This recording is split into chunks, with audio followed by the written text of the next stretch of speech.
Sorry, a couple of minutes late getting started here on tonight's live Panther-Lair post-game show after Pitt's 48-7 win over Boston College. I realized I had to run over to the fridge and grab a beer because we can't start the show without a beer. I mean, I have a beer, of course, because that's what we do here. But I needed a backup. So, because it's going to be that kind of night. Pitt wins 48-7. Panthers break a 2-game losing streak. They wallop Boston College, one of the biggest wins in, Pitt history against a conference opponent, in terms of score and all of that kind of thing, blowing out an ACC opponent, blowing out a Big East opponent. I mean, you just never really saw this kind of thing happen. And I'm just going to bury the lead as long as I can without getting to the obvious big thing we all have to talk about. We're all excited to talk about. How long can I wait before I say the words Mason Heinschel? That doesn't count.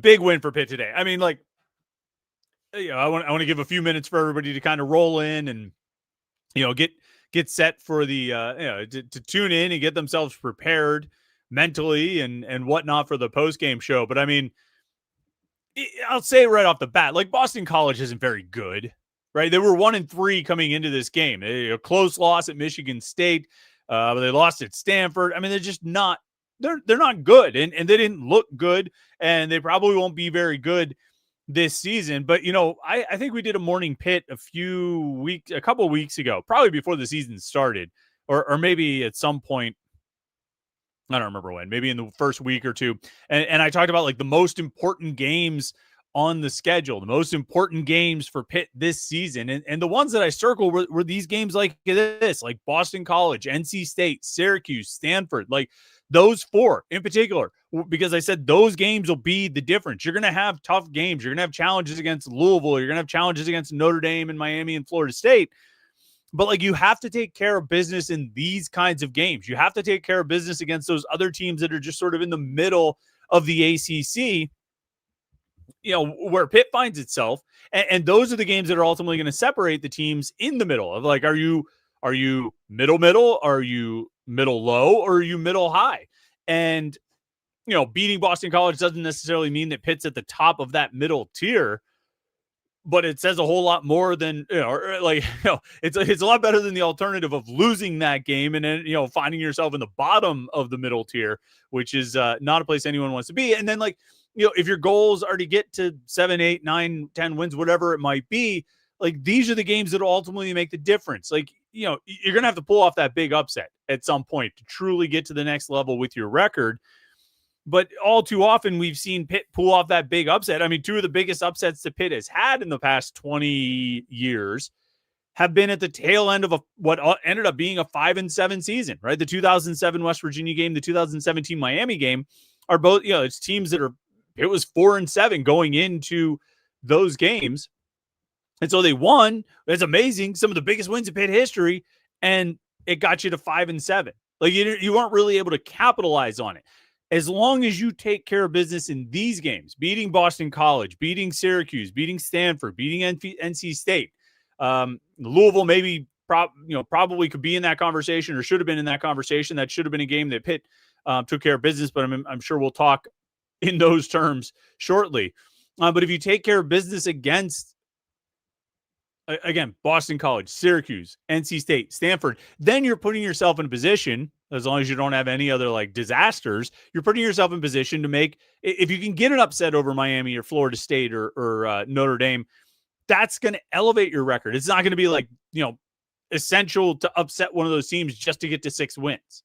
You have to take care of business in these games. And there's a difference between taking care of business in a game like this and going out and straight up just murdering a team. Just absolutely dominating in all facets. And I made a joke on Twitter before we started here, about 5 minutes before we started. I said, we're going in about 5 minutes, going to try as hard as we can to avoid hyperbole and probably fail in those efforts. And I mean, we are going to fail in the efforts to avoid hyperbole, because that might be what we saw today might have been one of the most complete games we've seen Pitt play under Pat Narduzzi, particularly given the opponent. The fact that it was a conference game, not like Boston College is any good, but given the fact that it was an ACC game, to come out and play like that and be pretty dominant all around, offense and defense, get a career-long field goal from Trey Bukowski, like you really couldn't have had a much better game. Like you really couldn't have had. There aren't many things that you left on the table. There aren't many areas you didn't, succeed. When it came down to it, really good on third down, 9 of 17 on third down for Pitt, 3 of 3 on fourth down. They had 7 tackles for loss and 2 sacks. On defense, they got 3 turnovers with an interception and 2 fumbles. They scored in the red zone. They scored every time they got to the red zone. I don't think they got a touchdown every time they got to the red zone, but they scored every time they got to the red zone. They had, doubled up Boston College in time of possession. They ran the ball well. They threw the ball well. They were efficient. They didn't have any turnovers. I mean, this wasn't a perfect game because that would be hyperbole, but it was really damn close to being a perfect game on both sides of the ball. And the fact that you did it against an ACC opponent, I think counts for a little bit more. Again, taking into consideration, taking into consideration who Boston College is and how good they are or are not. I mean, the fact that you did it against a conference opponent, I think does count for a little bit more. But I mean, they basically treated Boston College like they were Kent State or Central Michigan or something like that. And, I'm sure Boston College is not feeling real great right now after getting kicked around by a conference opponent, somebody they probably felt like they should have a chance against. 1-3 team going against a 2-2 team. I'm sure Boston College is not feeling great about that, but I think you look at it and Pitt played pretty well top to bottom. Very few lapses, very few mistakes, certainly no critical errors in the way of turnovers. They only gave up 1 touchdown, and that was, on the final drive.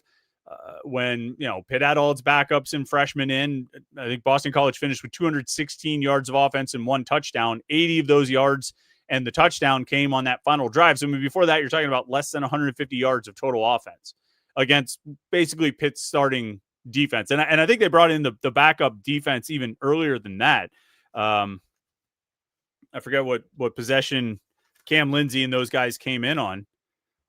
Yeah, they came in a possession before the touchdown, and they ended up forcing Boston College to punt. They couldn't even cross midfield against Pitt's backups. And so, just an impressive, dominating performance overall. Just really impressive. Now, we've made it almost 8 minutes, and we haven't talked about Mason Heinschel. One of the most impressive freshman debuts, or debuts by a starter, regardless of class, that we have seen in a long time. 30 of 41, 323 yards, 4 touchdowns. He finished officially with 10 rushing attempts for 28 yards, but 2 of those rushing attempts were sacks that cost him 14 yards. So his 8 times he ran the ball forward, the 8 times he wasn't sacked, his non-sack rushing totals were 8 carries for 42 yards. Pitt as a team rushed for 172 yards, and Heinschel did a good job there. But what a performance! What a performance! Just sharp, efficient, ran the offense well, took what was there, found the open receivers. He had a few miscues. He had a few throws that were into traffic, but for the most part, he was just finding guys who were open and getting the ball to them. What a novel concept! And there were definitely times where Mason Heinschel looked like a freshman.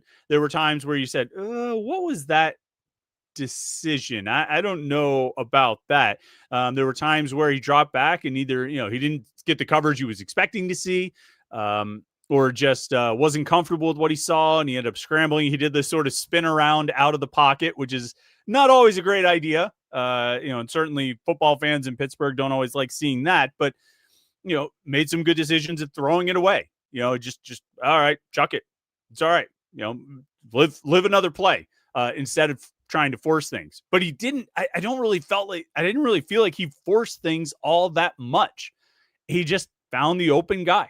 I think he had a good sense before the ball was snapped of where that open guy was going to be, And then he was able to find him and make the pass.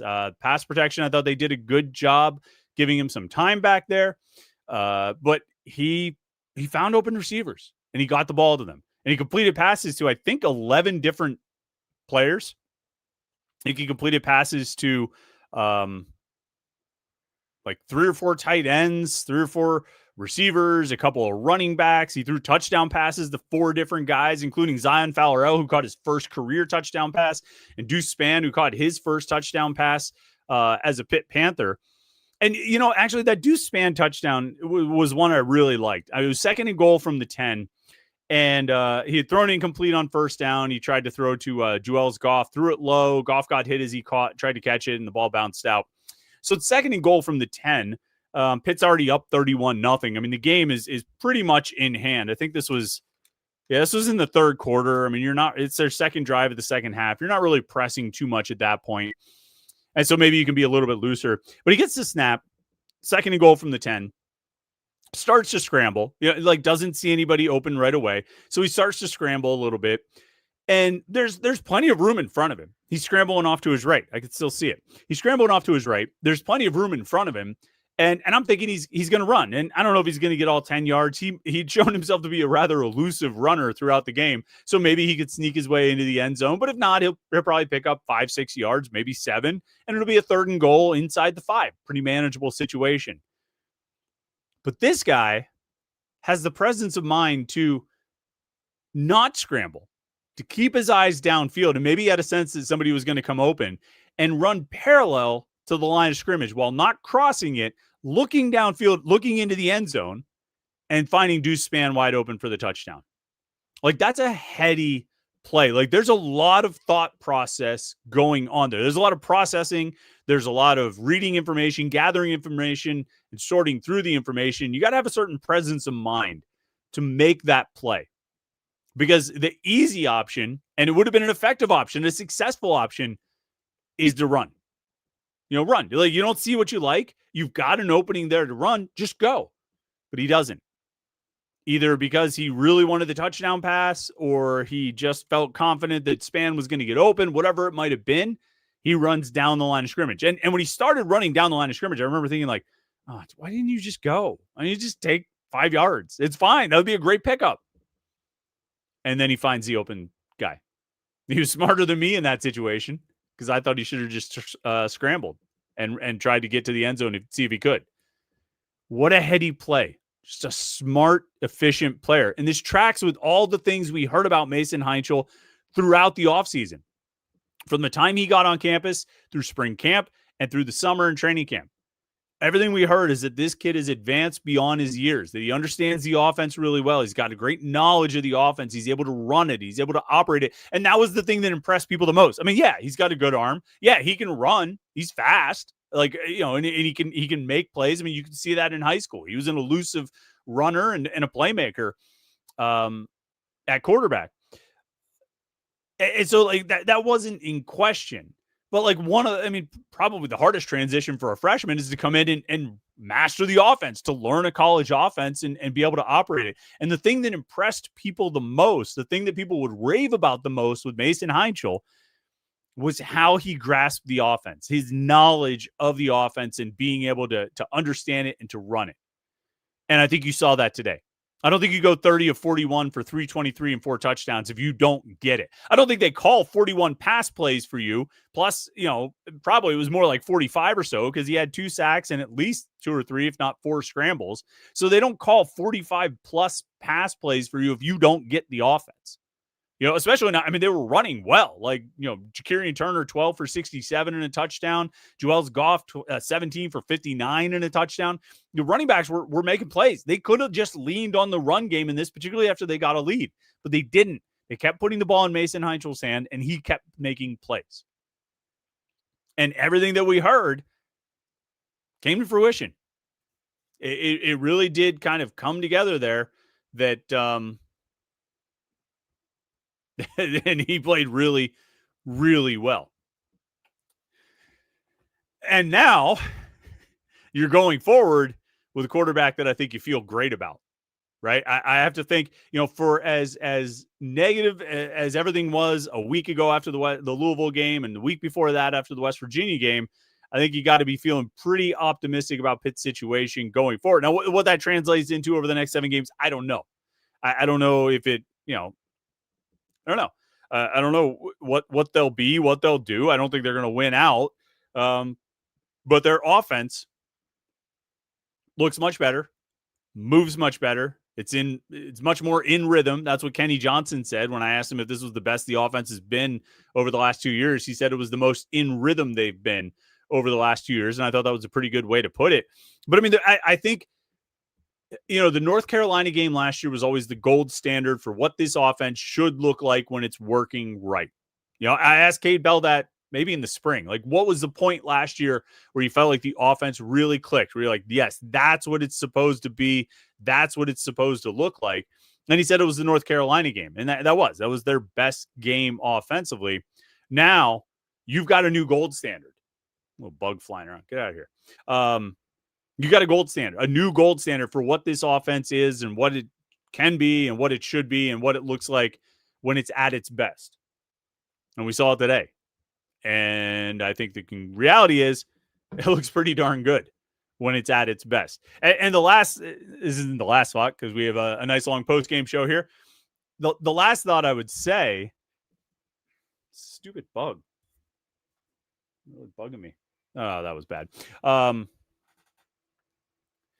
We talked so much over the last 2 weeks, 3 weeks, really, because there was a week off in between West Virginia and Louisville. But we talked about the offense, what was working, what wasn't working, why it wasn't working, and how it can improve, and all these different things. We talked about Eli Holstein, and we talked about Cade Bell, and kind of a who's to blame type of thing there. And one thing we kept saying is like, look, when we talked about the West Virginia game and all those missed passes, we were talking about guys who were open. Well, maybe not on the one interception in the end zone. Nobody was open on that play, but we were talking about guys who were open. And we were talking about, Eli Holstein was missing these throws to open receivers. Not that he wasn't seeing them. He was seeing them and he just wasn't getting the ball to them. And we said, if that's the case, if guys are getting open, then the offense to some extent is working, right? The scheme is good. The play calls are good and it's working. And so it was not to totally like defend Cade Bell because I think there were things Bell could have done better in those games. But if the receivers are getting open, then the offense is working. The scheme is effective. You just need a quarterback who can get the ball to those guys, a quarterback who can make those throws. Well, he got the ball to them today, and you ended up with 331 passing yards, 323 from Holstein or from Heinzel, 8 from Eli Holstein, and just spreading the ball around. Lots of guys getting the ball, lots of guys making plays, and just an overall really strong, impressive performance from Mason Heinzel. And I think it opens up the potential of what this offense can be, where it can go. And now, the shot of the game. Remember, our Backshore Apparel shot of the game is brought to you by Backshore Apparel. Mike is a big Pitt fan. Mike, who runs Backshore, he's a huge Pitt fan. He's a supporter of Panther-Lair.com, supporter of the podcast. And he has always wanted to support us and be a part of it. And we're happy to have him. Backshore was born in Pittsburgh, but it was built on the Tampa coast. It's designed for days by the water and salt in the air, but it didn't stop there. Today, Backshore hats are built for every season and every forecast, whether you're chasing waves, hitting the trail, putting for birdie or bogey, or braving the Pittsburgh cold. Wherever life takes you, Backshore has you covered. So explore the collection at BackshoreApparel.com. Backshore, coastal roots, all weather ready. BackshoreApparel.com. So for the shot of the game, I mean, I don't think there's any question what we have to do, right? I mean, you're talking about a freshman who came in, exceeded expectations, set, basically had a career day, and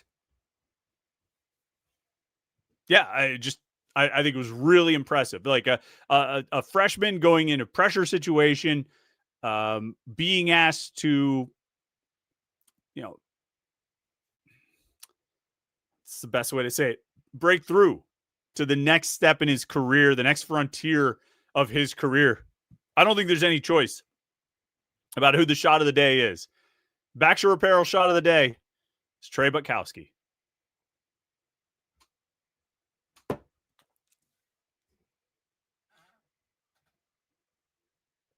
I mean, he hit a 47-yard field goal. It's a career long. You know? You got to shout the man out. Shout out to Trey Butkowski, who's been really good. He's only missed one field goal all season. Trey Butkowski, and that kick he missed was a 43-yarder at West Virginia. A tough one when you end up going to overtime, but he also made a 46-yard kick in that game. That was his career high. Now he's got a 47-yard kick today, which was a career high. He also made one from 31 near the end of the first quarter, end of the first quarter, and chipped in. Let's see, 12 points. 12 points in Pitt's 12 points in Pitt's win today. So shout out to Trey Butkowski. You had a heck of a game, young man. And that's the Backshore Apparel shot of the game. Make sure you go to backshoreapparel.com. Let's see.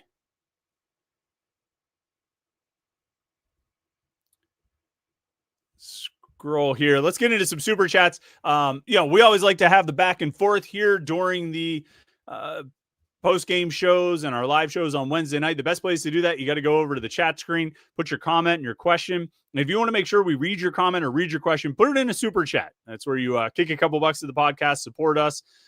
We appreciate that. And we will definitely read the super chats. They take precedence. We try to get through everybody's comments and questions, but we definitely take the super chats first and jump in there. So John Waffle H2P was a super chatter right off the bat, says we should be 5-0, but Pat Narduzzi and Eli Holstein had to sabotage the beginning of the season. So, all right. John, I mean, since you went there, I mean, we might as well say this, right? Like, yeah.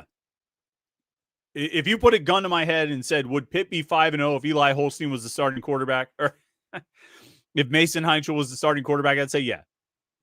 I don't want to put too much on one guy, but I think if you're going to isolate one biggest issue in the West Virginia game and the Louisville game, that issue was the quarterback play, missing the open receivers. And again, not in some like all 22 nerd way of like, this guy was open for, 2 seconds here, or there he flashed wide open and blah, blah, blah. No, like just in the sense of there's an open receiver. He threw the ball to him and he just missed him. In addition to the turnovers, 4 interceptions in those 2 games. Eli Holstein threw 3 interceptions in those 2 games. Like, based on how Mason Heinchel played today, I believe Pitt would have won those 2 games. I do. And they'd be 5-0, like you're saying. And we'd have a different perspective on this season, different perspective maybe on the program. But that's not the case. And the reality is we can't go back and change anything about that. And I know that's not an excuse. I know that doesn't excuse the decision. I guess I understand why you start the season with Eli Holstein. I understand why you go into the season with Eli Holstein as your starter. He was your starter last year. He was very good for you last year, not without his warts, not without his issues, but he was very good for you last year. Got you to a 7-0 start, ultimately 7-3 as the starter. And he was good. And, I think it was understandable to have a belief in Eli Holstein, not just playing at the level he was at a year ago, but elevating above that and being even better than he was in 2024. And so you go with him because you're expecting that. You're expecting him to kind of start where he left off and just go up from there. And then, you had some evidence in spring camp and training camp that maybe he wasn't playing well. And we talked about this a lot of times. We talked about it here on the live show here on youtube.com/Panther-Lair.com. Certainly talked about it a ton on Panther-Lair.com that Eli Holstein wasn't, he didn't have a good spring camp. He didn't have a good training camp. And, he struggled in the scrimmages. He threw interceptions. But I think there was, I think the thought process was, okay, but we know what he can do. We know what he can do in the games. He's going to get into the games. The lights will turn on and he'll elevate his level of play. He's a gamer. I think that's what the thought process was. But I think what they found is that was a hope more than it was a belief. It wasn't a certainty that he was going to elevate in that way, that he was going to improve. And by all accounts, he didn't. You know what I mean? When you see what we've seen really over all 4 games, but certainly in the last 2 prior to today, Eli Holstein was playing like the quarterback that we heard about in training camp and spring camp. A guy who was not making good decisions, a guy who was missing open receivers, a guy who was throwing interceptions. And so you get to a point, I think, where you have to decide, okay, I don't know if we can wait much longer for this to work. I don't know if we can wait much longer for this to click. Because you come out of the West Virginia game and they lose that one. The quarterback plays poorly in that game. And you've got a week off. You've got a week off to work on these things. You've got a week off to try and get better. And you go through all that, and the Louisville game was just more of the same.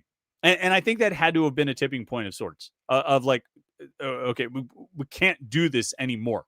We need to go with the guy who gives us the best chance to win. I do think there are people, and there were people who believed that Mason Heinchel was the best quarterback on the team, and believed that in March and April, believed it in August, and believed it going into the season. I think probably, I know that everybody in the South Side was impressed with Heinchel. I think where it got tricky is, do you decide to go with the true freshman who's never done it in a game, or the guy who has looked shaky in practice, but has been very good for you in games in the past? And I think they probably erred on what they felt was the side of caution. And probably that was erring on the side of caution. But you get to a point where you have to decide, okay, who gives us the best chance to win? Because right now, the guy we're going with isn't really giving us a great chance to win. So they made the change. We can sit and go back and forth about, oh, they should have done this from the start. And maybe they should have. But it's just not a productive conversation. Like, I'm not going to have a Morning Pitt episode this week that says, should Pitt have started Heinchel from the beginning? I probably should do that. It probably would get great numbers, and we'd have lots of views and all this stuff. Should Mason Heinchel have been the starter from the beginning? But, like, for what? Like, what do we gain by having that conversation right now? I don't mean it like that. What do we gain by having that? I think we could all agree. Yeah, they should have. Okay. What else is there to say about it? It's not going to change it. You can't go back and redo it. All you can do is, hope that he takes what he did today, learns from it, and he's even better next week when they go down to Florida State for a much tougher challenge. Another Wombat's a super chatter says, Mason did what Pitt needed. He made good decisions. Will he be able to do that against Florida State? I don't know, but a win is a win. Yeah, I mean, that's going to be the real challenge. You got Florida State, Miami kicking off here in, about a half hour. That game in Tallahassee, Florida State coming off a loss to Virginia. So there's always, I think it'll be interesting to see what Florida State is. Because right now, Florida State is a team that beat Alabama, and then just destroyed East Texas A&M and Kent State, and then lost to Virginia. So, drop down. They're like number 18 right now, Florida State is. Like, there's a chance that Florida State is still very good. They seem like they're still very good. But, I think it's okay to raise questions about it. Particularly coming off the season they had a year ago. Now, it's going to be interesting. They have the Miami game tonight, and then they get Pitt next week. Florida State could be coming off a very confidence-inducing win, or a loss that leaves them with a lot of questions. And then you welcome Pitt to town with this true freshman quarterback who just had a pretty awesome debut. It's going to be an interesting setup, but we'll see what happens tonight. We'll keep an eye on this Florida State-Miami game when it kicks off at 7:30. Grant Sakuda says, what level of influence does Doug Whaley and NIL have on depth chart decisions? Seems to be the only explanation as to why Eli was the day one starter.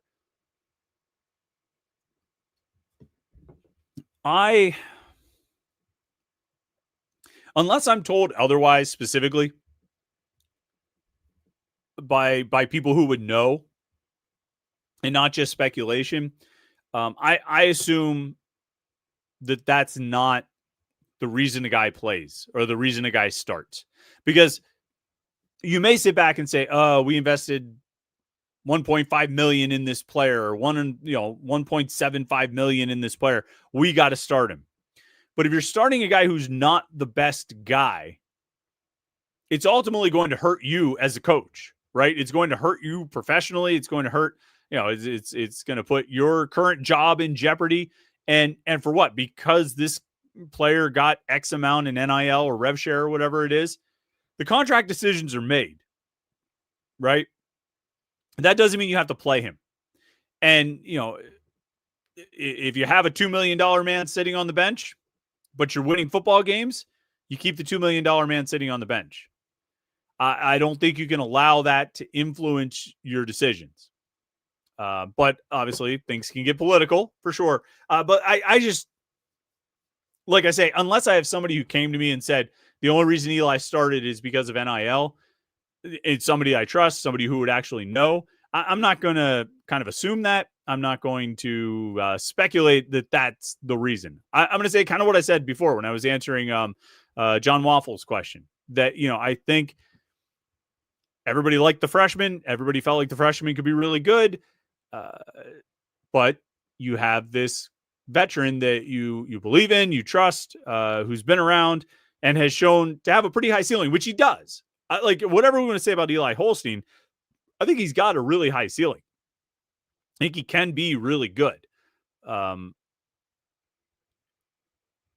It's just, like we've talked about so many times, particularly over the last 3 weeks, that boomer bust nature is okay as long as you're booming a lot more than you're busting. And it felt like Eli Holstein was busting more than he was booming, and also didn't have a lot of that sort of middle ground in between. Whereas, that was something Mason Heinchel did today. He hit the middle ground really well. Let me, I want to bring up like the beginning of this game, because I felt like that was when it really stood out to me. Where's the game? You flip through a legal pad. Here, Pitt's first drive, Eli Holstein or Mason Heinchel. I got to stop doing that. They get first play of Pitt's first drive. Juelz Goff, 0-yard run. 2nd and 10, 4-yard pass to Justin Holmes. 3rd and 6, 7-yard pass to Kenny Johnson. Nothing crazy, nothing big, nothing deep downfield. It's not going on Sports Center, but it's a first down. You converted a 3rd and 6. You remember the stat I gave you on Thursday on the Morning Pit when we talked about 3rd down, and I wrote it on Panther-Lair.com yesterday too? In the West Virginia and Louisville games, Pitt faced 3rd and 5 or longer 21 times and converted one of them. And that was Cole Gonzalez at the end of the Louisville game. One time they converted 3rd and 5 or longer on 21 attempts in those 2 games. Mason Heinchel's first drive, the first 3rd down he faced, was 3rd and 6, and he converted it with a 7-yard pass to Kenny Johnson. But I think at that point, I was like, okay, he's a winner. He's good. He converted a 3rd and longer than 5, and he did it with Kenny Johnson. So, build a statue right there. You know what? You need to build a statue for getting Kenny Johnson like 10 targets or 11 targets, whatever he ended up with. Let me find the stat here. 11 targets. Like, that alone should guarantee Mason Heinchel at least 2 seasons of starting if he, gets Kenny Johnson that many targets. But anyway, so 4-yard pass on 2nd and 10. Great. Now you're in a 3rd and 6, which should be manageable. 7-yard pass to convert it. Great. Next series, 1st and 10, Juelz Goff, or next set of downs, I should say. Juelz Goff runs for 3. Heinchel drops back on 2nd and 7. Doesn't like anything. Scrambles for 3. It's 3rd and 4. Malachi Thomas for 4 yards. You've converted 2 third downs, which is one more than they converted in the entire Louisville game. And what did he do? He threw a 4-yard pass, a 7-yard pass, a scramble, and a 4-yard pass. And then after that, they were just sort of staying ahead of the sticks. They got a pass interference penalty, which helped. But then Heinchel scrambled or ran for 13 yards on 2nd and 10. And then he, play action hits Justin Holmes for a touchdown. Nothing crazy, nothing elaborate. And those plays will come. Those big explosive plays will come. We saw a few of them. The play that got called off because of the holding, the touchdown pass to Glue Hicks. Yes, I'm calling him Glue Hicks. I'm going to make that stick like glue. That touchdown pass, that was beautiful. That was a thing of beauty. So those plays are there too, the explosive plays, the downfield passing, but you don't always have to do that. You don't always have to fire away for that. You can go 4-yard pass, 7-yard pass, 4-yard pass, scramble, 14-yard pass. Next drive, 3-yard pass, 15-yard pass. And then after the Glue Hicks touchdown was called off, the holding and the unsportsmanlike conduct penalties, and then 1st and 35, does he try to get 35? No, he gets a swing pass to Juelz Goff that gets 13 yards. Now you cut it all the way down to 2nd and 22. Far more manageable situation. He hits a check down pass to Jake Overman for 2 yards. He's not concerned. It's okay. And you get a 9-yard pass to Kenny Johnson. You go back to Kenny Johnson on 4th and 11. You get 21 yards. Just now, I mean, they ended up having to kick a field goal there. That was actually a failed red zone drive. Because they got into the red zone, had to settle for a field goal. I think that's the only time today that they had to do that they settled for a field goal from the red zone. But just routine stuff. And you can be pretty successful if you can do that effectively.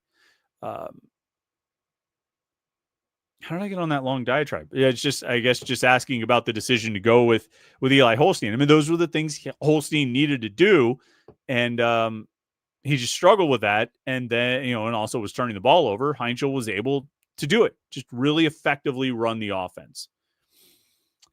Super chatter. Thomas Foster's a super chatter, but sir, I got to find your comment. Remember to include your comments with your super chat. Oh, here's a comment from Thomas, but it's a lot easier if you put them in the super chat.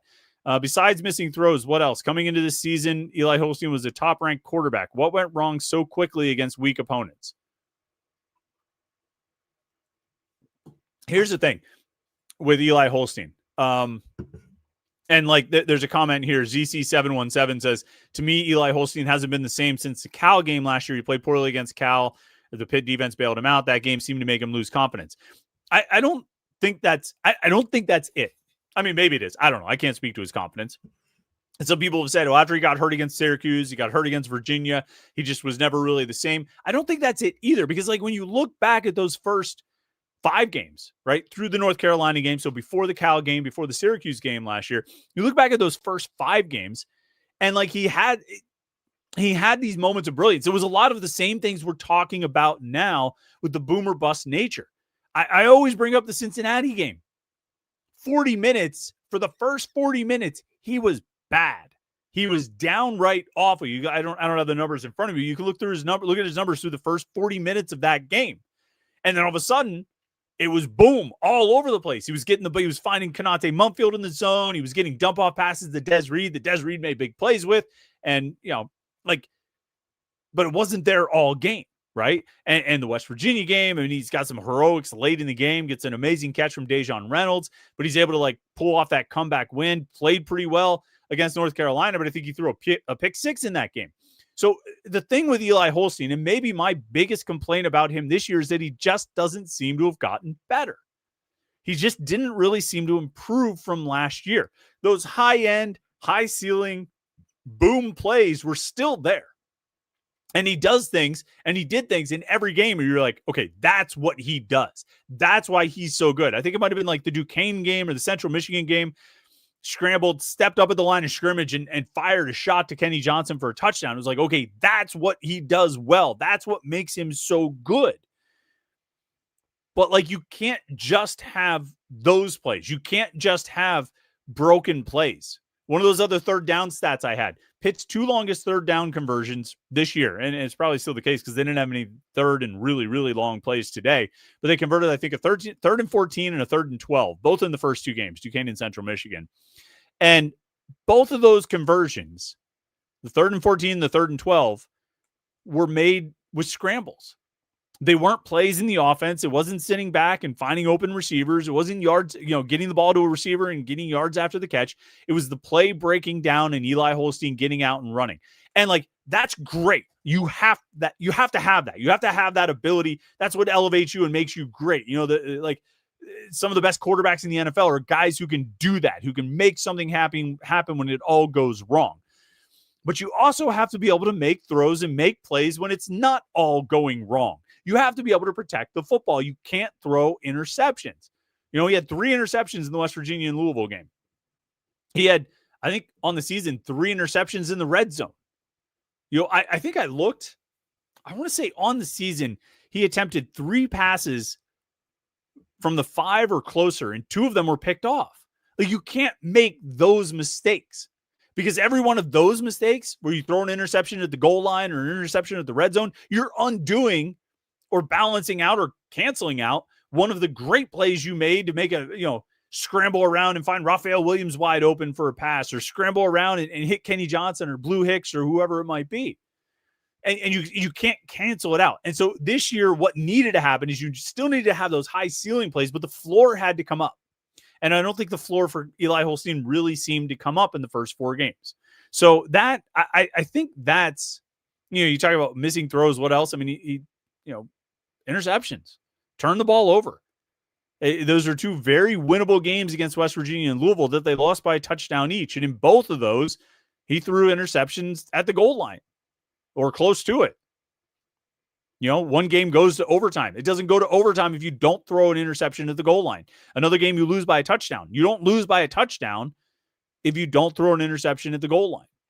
So, I mean, those are some of the biggest issues, I think. Let's see.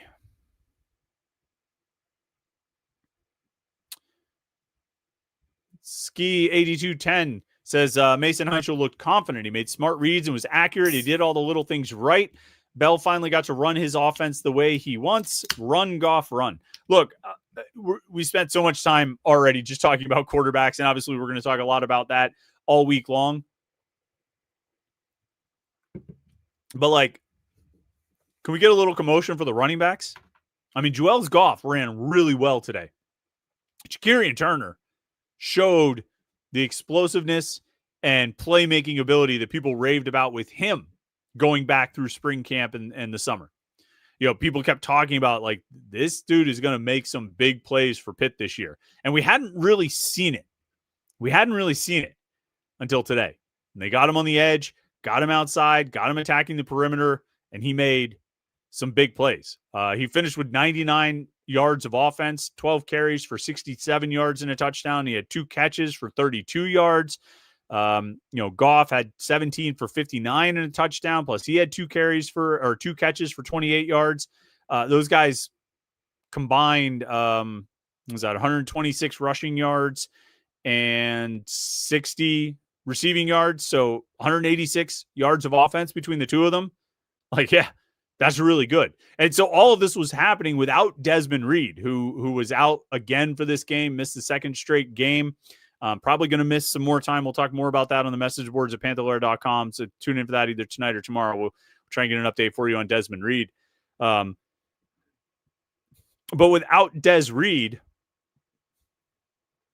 they were able to go out there and really establish a running game. It was one of their best running games, actually, in a long time. I had this number. Let me find it. 172 rushing yards. The only time under Cade Bell that Pitt rushed for more yards against a Power 4 team was the Cincinnati game last year. They had 196 rushing yards, and that was a game where Reed played, one of Reed's best games overall. They had 196 rushing yards against Cincinnati a year ago. Today was the 2nd most rushing yards since Cade Bell got here. Some other things. Pitt had 503 yards of total offense. The only time Pitt had more yards against a Power 4 opponent since the start of last season was the North Carolina game. They had 520. 6 total touchdowns is the most Pitt has scored against a Power 4 opponent with Cade Bell as the offensive coordinator. 331 passing yards. That's the 4th most against a Power 4 opponent under Cade Bell. But it's the 2nd time in the last 2 seasons against a Power 4 team that Pitt has thrown for 300 yards without an interception. The only other one was the West Virginia game. And then, of course, the 0 turnovers. Before this, there were only 2 other games that Pitt had against a Power 4 opponent with, in the last 2 seasons where they did not commit any turnovers. West Virginia last year and Syracuse last year, which Syracuse was the last time Pitt beat a Power 4 opponent. So breaking a streak of nearly 12 months there. That's, pretty good one. Like I say, I mean, you look at all those numbers. I was just reading them out of an article that I put up on Panther-Lair.com. You can go check that out.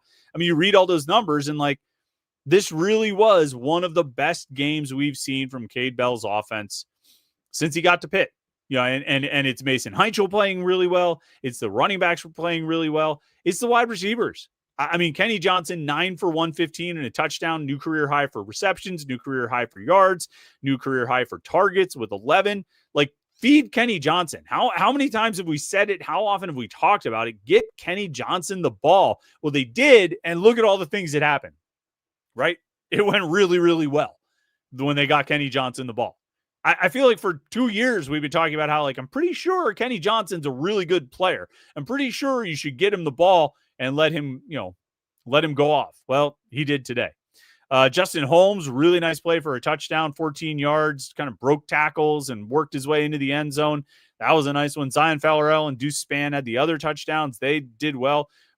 Glue Hicks, who should have had a 39-yard touchdown in this game, or 37 or whatever it was. What was the yardage on that play? 37. Ends up with no touchdowns, or no catches, I should say, in this game. So they ended up having like 12 guys catch passes, and that doesn't even include Glue Hicks. So, no Desmond Reed, no production from Glue Hicks. I mean, it's reasonable to say this offense maybe could be even more explosive than it was, but they were really good. Regardless, they were really good. All right, let's get into more comments and questions. See what you guys are talking about. That's all the super chatters for now. So we'll start here at the top of all the regular commenters. If you want to make sure we read your comment or your question here before we get out of here in the next half hour, then be a super chatter and we'll be sure to get to it. Benjamin Glazer says, watching Pitt win 48-7 after the last 2 weeks is why I love being a Pitt fan. Pitt football is an experience. Thanks again for all your work, Jim and Chris. Yeah, we have fun. It's always a little bit more fun after a win, but we'll have lots of great content coming out. Lots of great content coming out here, over the course of the week. Grant Sakuda says, thanks for breaking the Mason news early yesterday. Yeah, if you were reading Panther-Lair.com yesterday and Thursday, you got a pretty good sense that this was coming, that Pitt would be making a move to Mason Heinchel. We kind of gave you the heads up on that one, and it came to fruition. Kind of scrolling through here. Well, Virginia beat Louisville. Just looking around the ACC, Virginia did beat Louisville 30-27. In case you're interested, UCLA now has a win. They beat Penn State 42-37, a close one, but UCLA gets its first win of the season. Anything else ACC or locally relevant? West Virginia lost to BYU. That was last night. Elsewhere in the ACC, as we go around the schedule, go around the conference, Clemson beat up on North Carolina 38-10. Wake Forest beat Virginia Tech 30-23. NC State played Campbell. Good for you. SMU beat Syracuse 31-18. I guess we're past the point of thinking Syracuse is good. Not that SMU is necessarily bad, although they're 3-2, just like Pitt. But there's always that brief period in the beginning of a season where we think Syracuse is going to be good. I think we can move past that now. William Schroeder says the decision-making by this true freshman was unbelievable. If the play wasn't there, he threw it out of bounds to be able to have another play. Very impressed. Yeah, it was the calm and collective. And, like, the thing...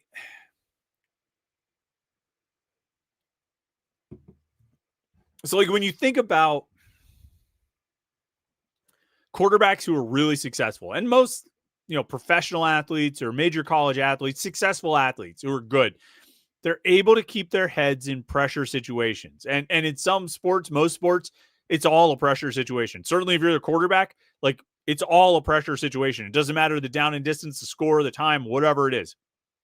It's all a pressure situation. And so truly great quarterbacks are able to keep their heads and stay calm. Because you stay calm, you can process information, you can make good decisions, right? I mean, like what was Tom Brady's greatest skill? His greatest skill was to be able to drop back in the pocket, stay alert, and find open receivers, right? Don't lose that cool of yours, Tom Brady. It's your meal ticket, right? That's what the great quarterbacks have. It's that calm, it's that poise, it's that maturity, it's that ability to control your emotions, not get too worked up, not be overwhelmed by the moment, and just make the plays that are there. And I think when you look at Mason Heinchel, certainly when you look at the way he played, and even if you look at like how he handled himself in the post-game press conference, very comfortable, very at ease. And like, it was like memorable of like, Kenny Pickett when he was a true freshman. I mean, like Kenny, the moment was never too big for Kenny. He felt like he belonged there and felt pretty comfortable in that situation. He felt comfortable after that Miami game and, was able to I think that's a big part of why he was able to succeed in that game and further in his career, because he, uh, uh, was able to keep his head. He was able to maintain that calm. He had that poise and that maturity, and you see that with Mason Heichel. You see it with the decision making. You see it with, like I talked about with that touchdown to Deuce Spann, the presence of mind to run along the line of scrimmage, still find that open throw instead of just scrambling and taking the yards that are there.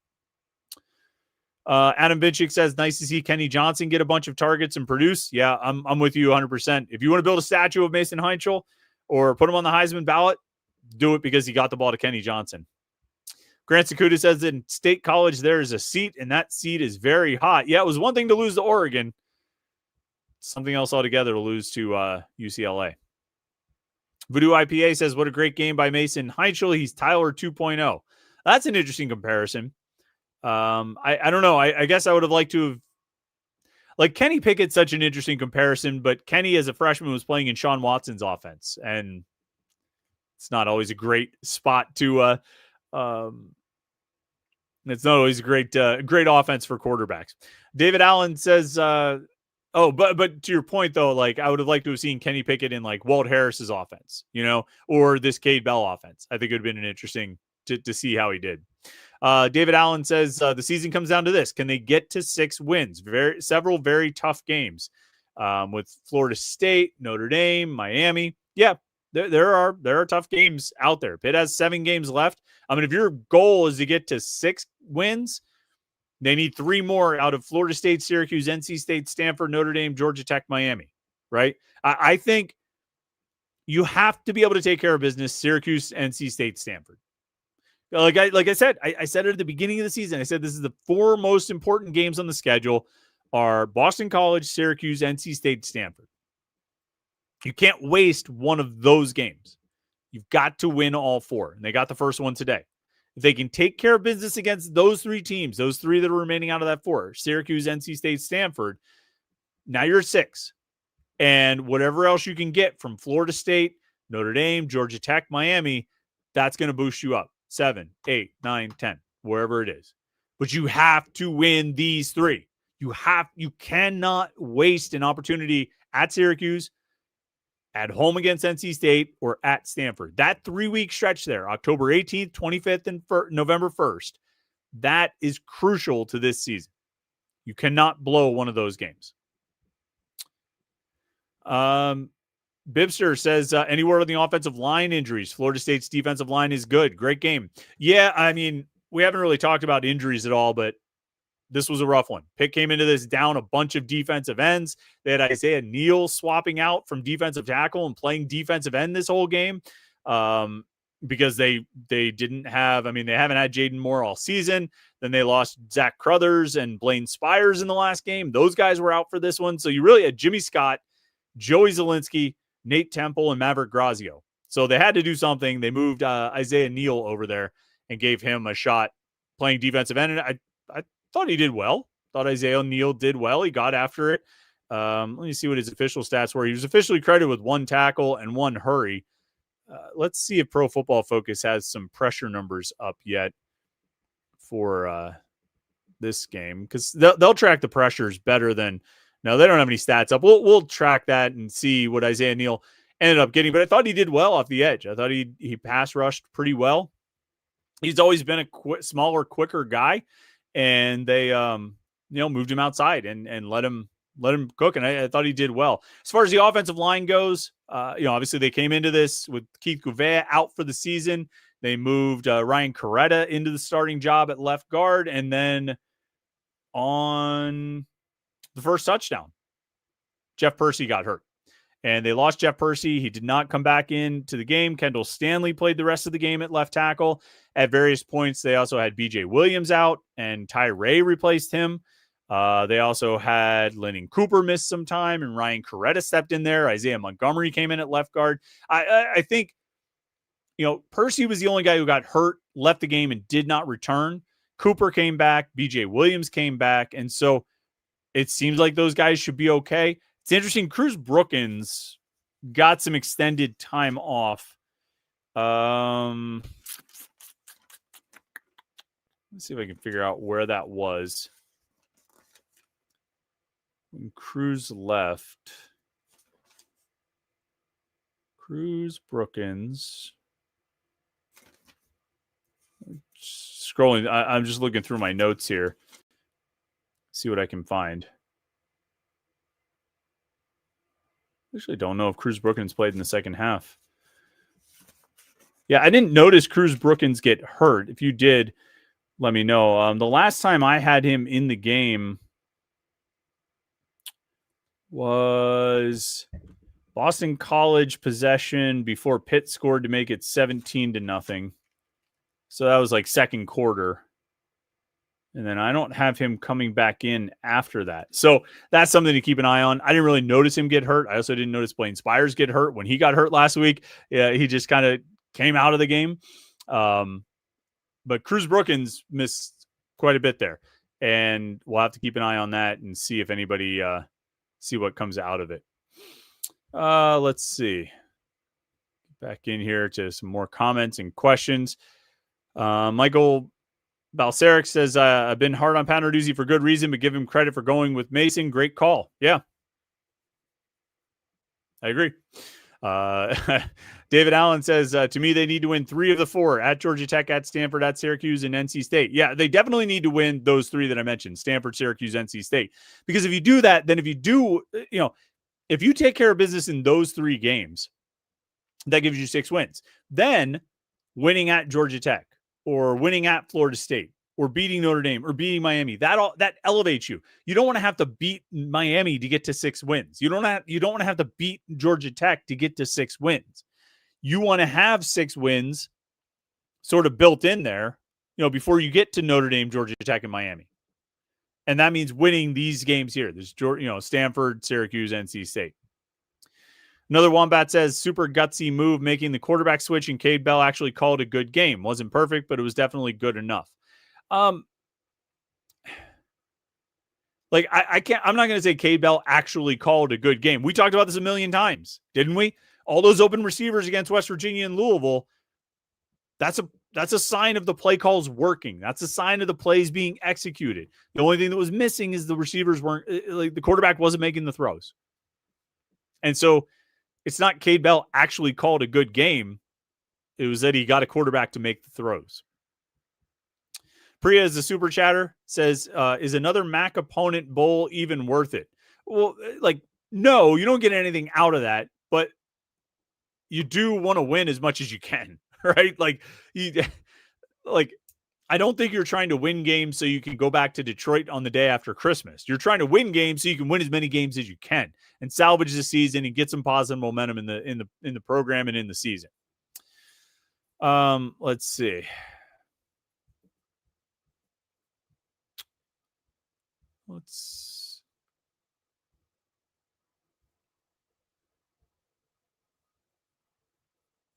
Trying to move through here, find some comments and questions.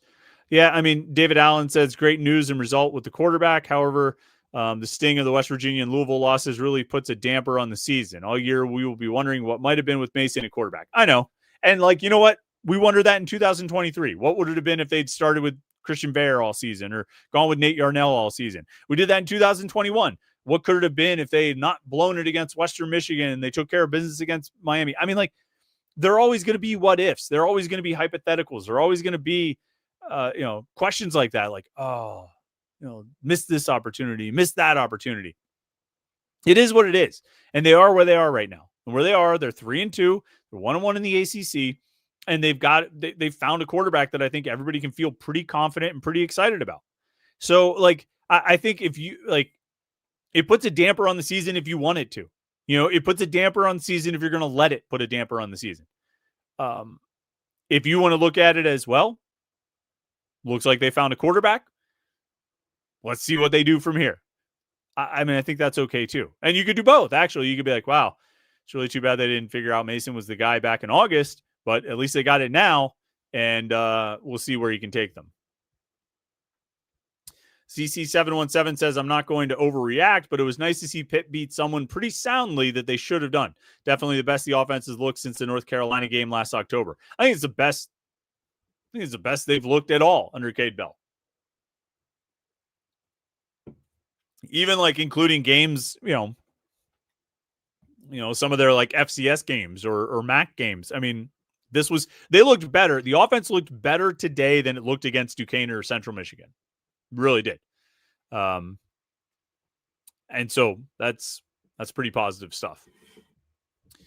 JAMST174 says, did Cade Bell call a better game, or did the quarterback just do a better job of taking what was open and not trying to be a hero on every play? I think it's the latter.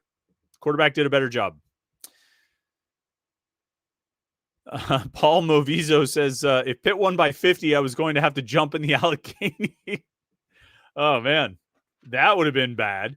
So you're really glad they called that holding and unsportsmanlike conduct on the Glue Hicks touchdown then, because that would have been a 4-point change, and it would have been, I guess it still would have only been like 52-7. So maybe not, that wouldn't have quite gotten you in the Allegheny. But if they had known they were playing for that, maybe they would have tried harder to get more touchdowns at the end. ZC717 says, Mason was recruited by Cade Bell, so I think he's the type of quarterback that can run the offense that Cade Bell wants to run. I mean, there's something to be said for that. I think Cade Bell liked Eli Holstein when he came in, but Mason Heinchel is a quarterback that Cade Bell recruited.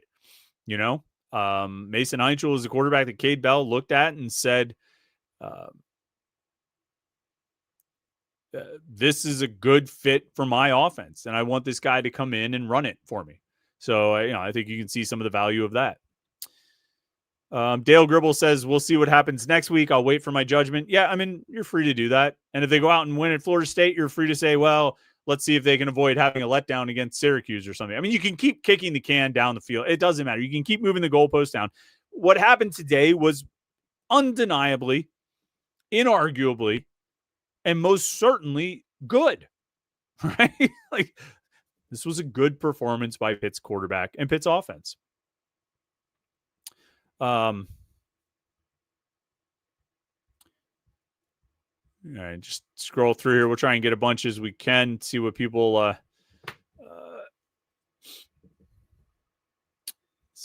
find some new comments here.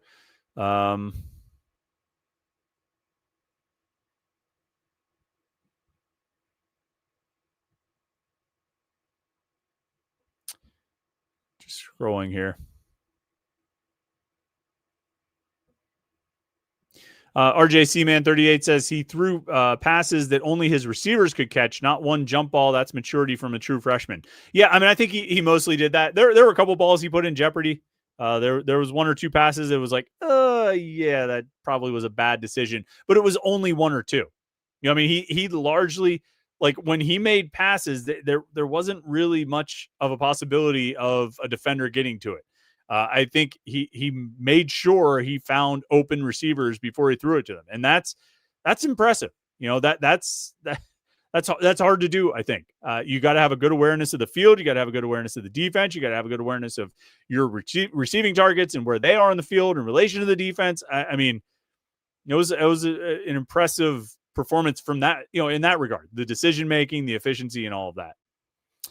George Mitchell the second says, honestly, his best throw was the dime he dropped into Blue Hicks' lap only for it to be called back.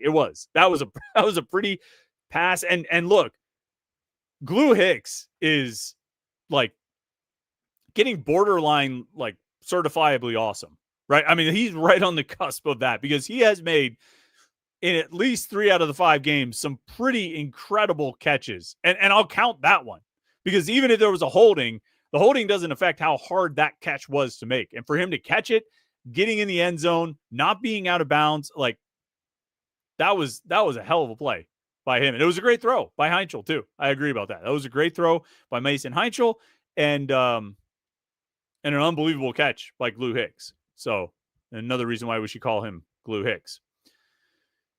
Let's see.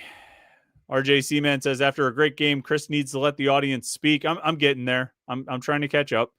But I mean, also, when we start the post-game show, I have my thoughts, right? Like, we're here to talk. We're here to go back and forth and everything, but I'm going to start with a little bit of an opening statement. This comment was from like 15 minutes into the show, as I'm trying to go through all the super chats. RJC Man also says, second half adjustments were nice to see. What adjustments? Can you tell me what they did different? What were the adjustments? Were they bending the curl routes or something? Mark Shoju says Kenny looked like the receiver we all hoped he would be for at least one day. Hope it continues. I mean, Kenny Johnson, all right, had 11 targets, 9 catches, 115 yards, and a touchdown. And he did all of that in the first half. Kenny Johnson didn't have a catch in the second half. So, like, legitimately, if this game was closer, if Pitt's defense was just, like, letting them go up and down the field, like, Kenny Johnson legitimately could have had a 200-yard game. I mean, like, really. He was just that on, and Mason Heinschel was getting the ball to him and giving him a chance to make plays. And he was doing it. We've all been, calling for it, right? We've all been talking about Kenny Johnson being, having a chance to really be good, if they could just give him the ball. But now he finally got it. And, yeah, he was really good. Let's see here. Scroll through.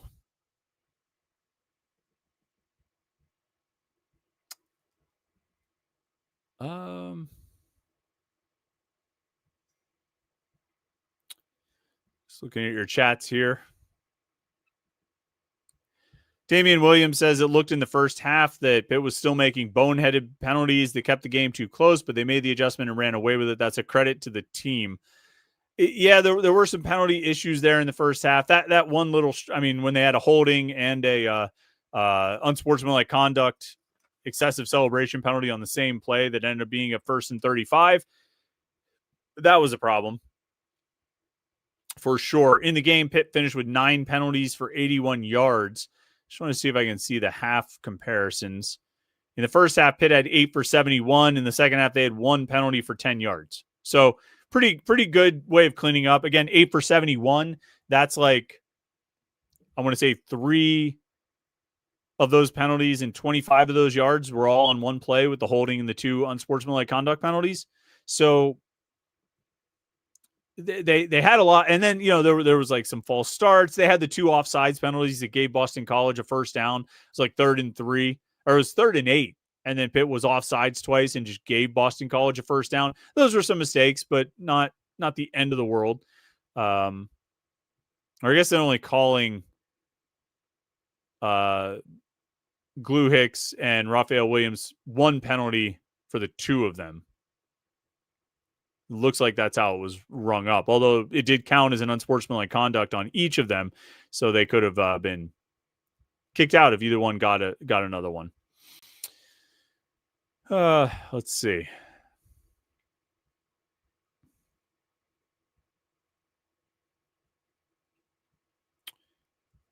What else we got?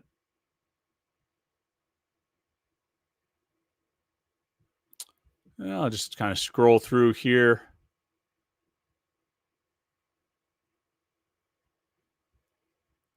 Because, we're about to wrap it up. Just want to see what you guys are saying.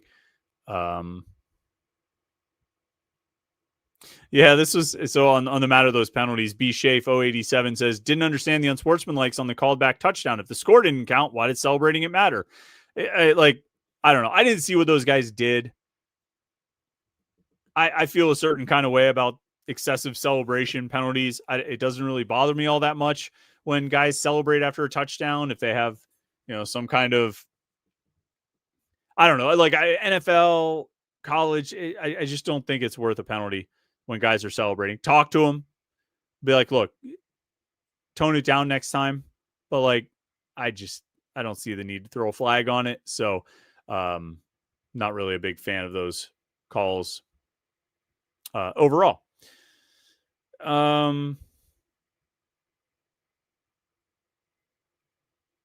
Yeah, Robert says, what are the chances that Eli Holstein will play if Mason Heinschel plays bad next week? I mean, it would have to be really bad. And my guess, so Eli Holstein went in today as the mop-up duty guy. I would guess he's the number 2 quarterback now.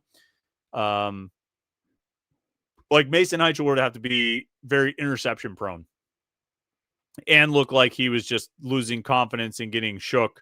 I think for them to make a change. I think once you bench the starter, you're kind of, I think you kind of want to stick with the guy you brought in. You remember in 2017, they benched Max Brown for Ben DiNucci, and then they benched Ben DiNucci for Max Brown. And that had to be a little weird to go back to Max Brown, but like it was totally understandable. Max Brown called the game today. I don't know if any of you watched the game on TV, but I wonder how Max did. He's a smart guy, very astute, and I'm sure he did a good job calling the game. But yeah, going back and forth, going back to the bench starter, I feel like that would be a tough sell, but it's not me. I'm not in that situation. I can't say how I would react or what I would think about it, but we'll see. Figure that out next Saturday. What I do know is next Saturday is a road game. It's a noon kickoff against Florida State, and that means that we will have our post-game show pretty soon after the game ends. These home games, we take a few hours because we're at the post-game press conference and we're taking care of post-game stuff and have to drive home and get back and get set up and everything like that. But the road games, we go live pretty soon after the game ends. So it'll be, not long. Within a half hour of the end of the game next Saturday, we'll be live for the Panther-Lair post-game show. Obviously, that's not a very set schedule. So if you want to make sure you don't miss the start of the live stream, you can subscribe to youtube.com/Panther-Lair.com and then turn on notifications. You'll get an alert sent to your phone whenever we go live, and then you won't miss anything we do. Of course, our Wednesday night live show at 8:30 p.m. is always at 8:30 p.m. on Wednesday nights. And so you don't have to worry about missing that. Tune in to talk about everything going on in the world of Pitt sports with Jim Hammett and me right here on the Panther-Lair Show on youtube.com/Panther-Lair.com.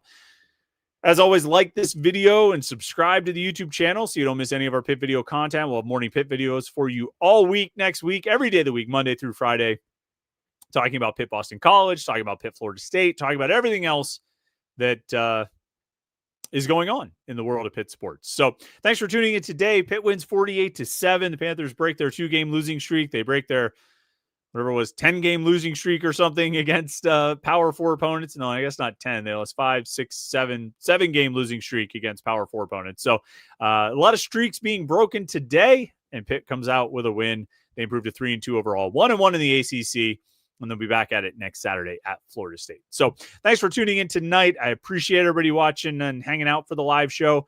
Make sure you like this video and subscribe to youtube.com/Panther-Lair.com. Head over to Panther-Lair.com. That's where I'm going right now. We'll be on the message boards all night talking about this game and posting content. So be sure to check it out at Panther-Lair.com. Thanks again. Have a good rest of the weekend, and we will catch up with you on Monday morning for the Morning Pit right here on youtube.com/Panther-Lair.com.